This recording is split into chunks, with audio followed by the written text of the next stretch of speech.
everyone, I'm Morgan, and today I wanted to film the literary fiction book tag.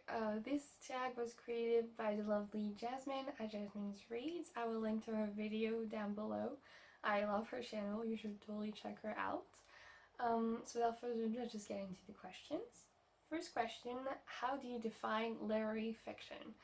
To me, literary fiction has something to do with writing. Like, the writing is a bit more special, either because of the writing itself or because of the structure.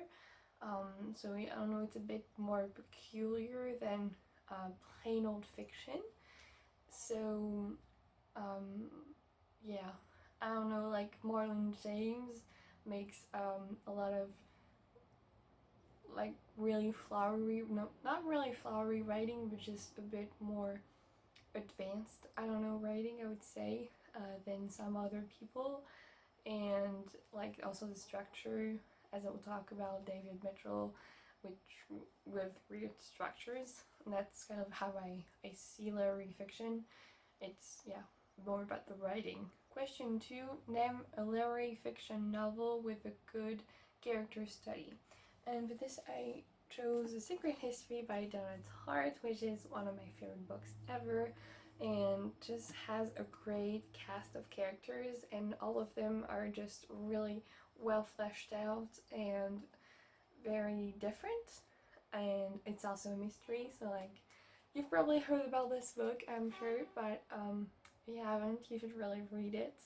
Basically, this book starts with the narrator, so Richard, main character, telling you that one of their friends has just died and that they're kind of responsible.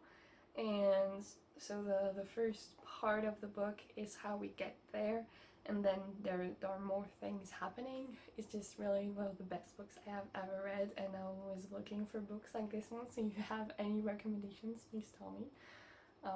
But yeah, and Donna Tartt's writing is just really beautiful and so engrossing.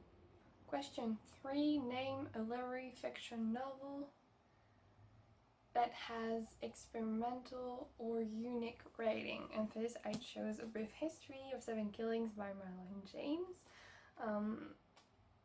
I don't really know how to describe this book, and Marlon James's writing, but it's really, I don't know, wordy, I would say.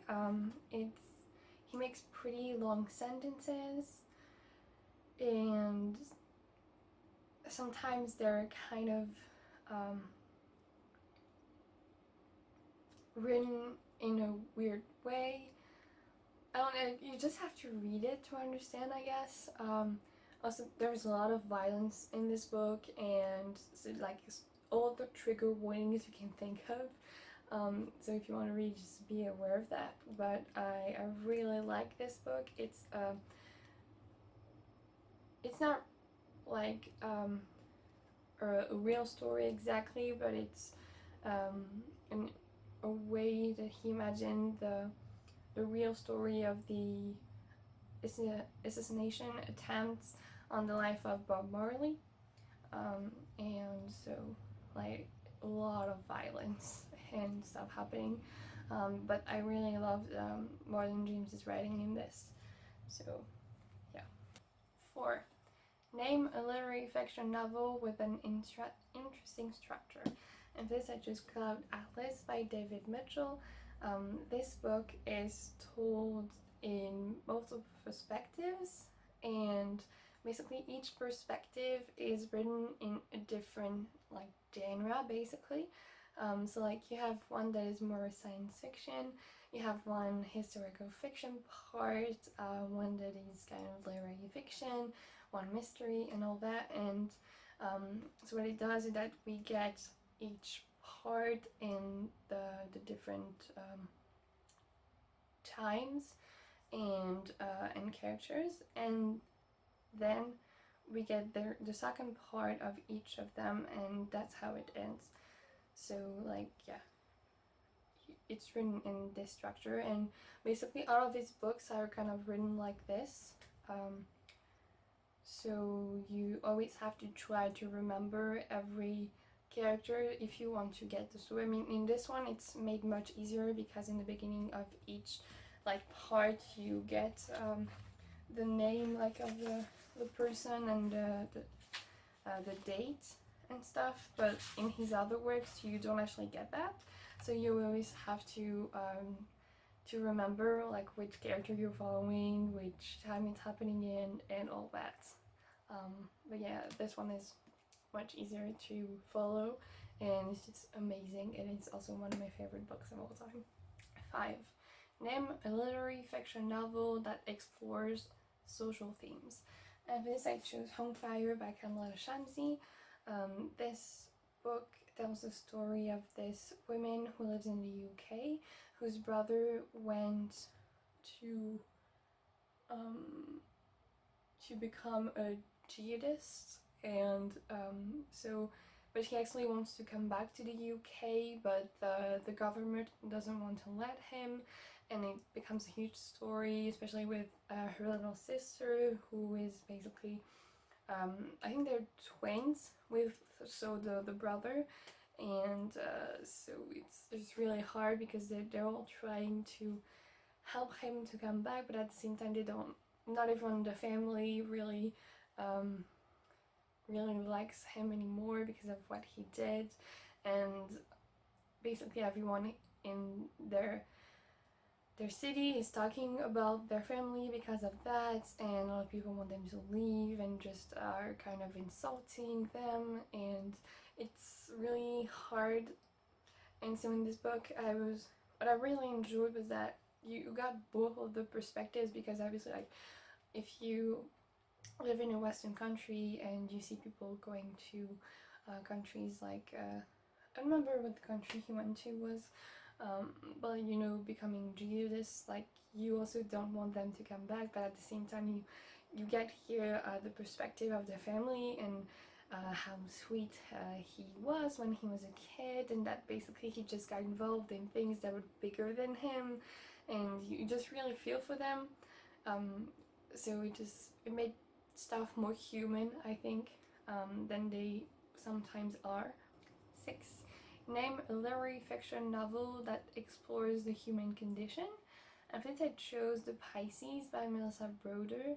I didn't actually love this book, mostly because I didn't like how there were too many sex scenes in this that I didn't need, but I did like the exploration of the human condition and just her trying to know like how to live and why to live, and so that there was a huge thing, and also like purely physically what it is to be a human, because she gets involved with a merman in this book, the main character, and yeah, I think this book is interesting, but there were some things that I really didn't like in it. You can see it in my wrap-up also. 7. Name a brilliant literary hybrid novel, genre novel. And this I chose Assassin's Apprentice by Robin Hobb, but I really could have chosen any book by Robin Hobb. Obviously her books are fantasy, high fantasy, and I just love the main character in the Farseer trilogy, Fitz. They're just great, and basically her writing is very dense, and so I would call it like literary fiction also, and I love her novels, and I still have yet to finish the Farseer trilogy. Actually, I still have the third one to. Sorry if the angle has changed. My phone just was really heating up, so we stopped filming. But I was talking about the Assassin's Apprentice, and just basically you should read it. I love this series so much, and I've been told that the next series by Robin Hobb are so much better even, so I can't wait to start with them. And question 8, so the last question, name a genre that you wish was mixed with literary fiction more, and for me it is definitely mystery. I love literary mysteries, they're the best. Some literary mysteries are The Secret History, Rebecca by Daphne du Maurier, Everything I Never Told You by Celeste Ng, The 13th Tale by Dan Satterfield, and so much more. But really, I love that mix. It's just the best when you have amazing writing and a mystery to drive the story through. It's really, I love it so much. And I actually thought about making a video of talking about all the Night Read mysteries that I love. So if you would be interested in that, please tell me. But anyway, that was the last question. I really enjoyed this tag, so thank you, Jasmine, for creating it. And I hope you will do it too if you want. And yeah, I hope you enjoyed this video. Please subscribe if you want to. And I hope to see you soon in another video. Goodbye! Dream I know, deep up my feelings for you.